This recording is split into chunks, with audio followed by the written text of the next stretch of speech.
وما بقى لي غير نودعكم، خليكم في راحه الله، والسلام عليكم، الى اللقاء في فيديو اخر ان شاء الله.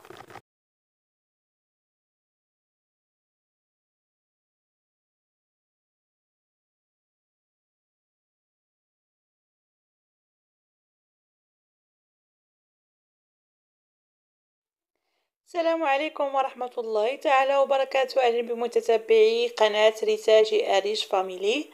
في هذا الفيديو إن شاء الله غادي نوجدوا واحد 3 تشكيلات الحلويات انطلاقا من عجينة وحدة، لكن مختلفين في المذاق وكذلك في الشكل. في هذه العجينة غادي نحتاجوا واحد 4 ديال الزبدة مارغرين بحرارة تكون بحرارة المطبخ، أو من الأحسن لكان الجو بارد نذوبوها. غنحتاجو كذلك غنضيف ليها واحد زلافة سنيدة، ما يعادل 2 كيسان العلبة سكر سنيدة. غادي نضيف كذلك واحد الساشيه ديال الفاني باش نسمو هاد العجينة. صراحة انا الزبدة ما ذوبتهاش هنا وكان الجو شوية بارد، راه عذبتني بالخدمة ديالها ما باش تطلق، كانت شويه قاصحه، كانت صعوبه انني نمزجها مع سنيده. بقيت ولكن حاولت معها وبقيت خدامه معها مزيان حتى طلقات. انا غنضيف ضفت واحد الكاس ديال الزيت، كاس العنبه، وكنبقى نخدم هذيك الزبده مزيان. وما نساوش واحد قبيصتين الملحه.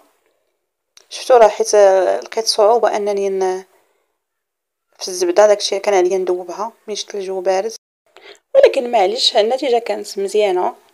هي رجعت بحال البوماد خدمتها صراحه، خدمتها مزيان، عطيتها الخطا وعطيتها الوقت وخدمتها دلكتها مزيان حتى طلقات ولات بحال شكل البوماد.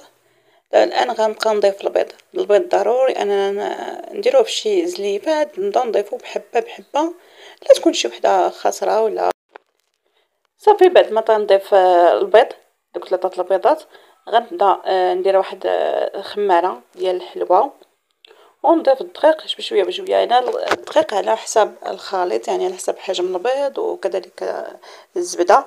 لهذا غنبقاو نضيفو الدقيق بشوي بشوي حتى تجمع لينا العجين. غنخلي لكم في صندوق الوصف اسفل الفيديو المقادير مضبوطين اللي خدمت بهم في هذا الفيديو، غتلقاهم مكتوبين اسفل الفيديو ان شاء الله. صافي انا كنبقى مستمره تنضيف، كنكمل داك الدقيق اللي عندي حتى تجمع ليا العجين، ومن بعد غادي نقسمها على 3 الاجزاء متساويه، وكل جزء غنضيف ليه نكهه.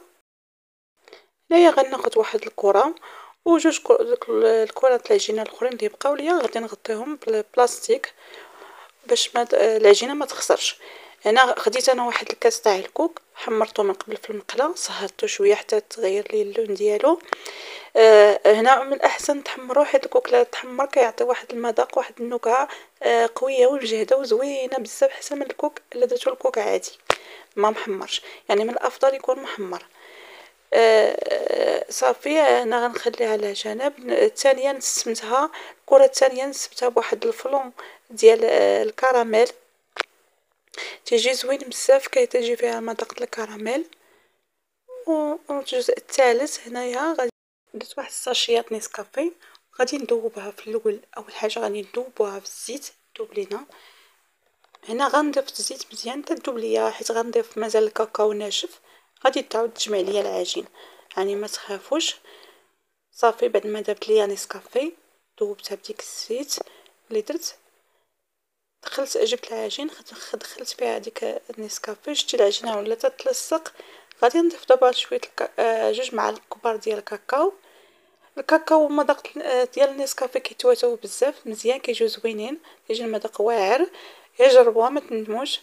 وهنا شفتوا العجين تجمعات ليا بسهوله.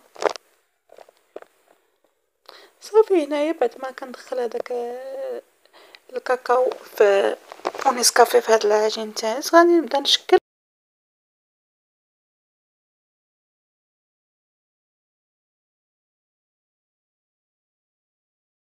صافي كنبقى نكور العجينه نديرها شكل غريبه وكنحطها في لاطا كطيب.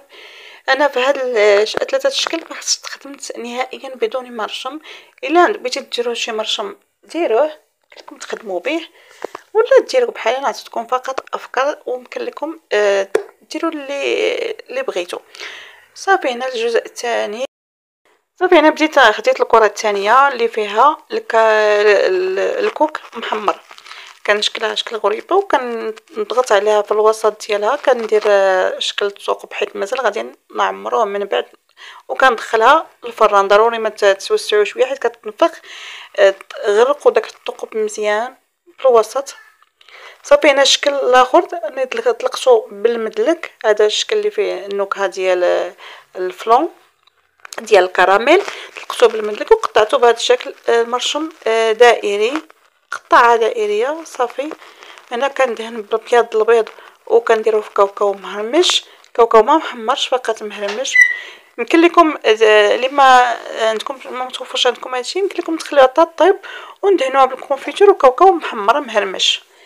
صافي انا كناخذ داك الجزء ديالي الاولاني اللي فيه الكاكاو نيسكافي، كنغطسو في الشوكولاط وكنديرو في فيرميسيل شوكولا، كنبقى مستمره. صافي كنزينو بهذه الطريقه.